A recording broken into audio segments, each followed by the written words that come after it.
Actually, sinabi ko kay Mr. Cha kahapon na mas mabuti kung hindi muna kami magkitang dala. Kaya kasi, total naman, magkakakilala na tayong lahat ngayon at nagkatrabaho na tayo nun, di ba? Paano kaya kung wag na lang nating isama rito si Mr. Cha? Tingin niya. Anong gagawin mo? Wala akong sinabi, ha? Wala. Ano bang pinaplano mong gawin sa mga empleyado ko, ha? May mga sasabihin lang ako sa kanila. Wala yung kinalaman sa'yo, kaya naman wala ka na ron. Nalimutan mo yatang binabayaran ko sila sa mga ginagawa nila. Kaya paano walang kinalaman sa akin yun?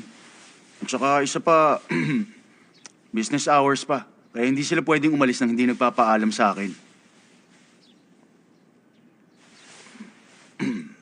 Well, unless kasama ako dyan.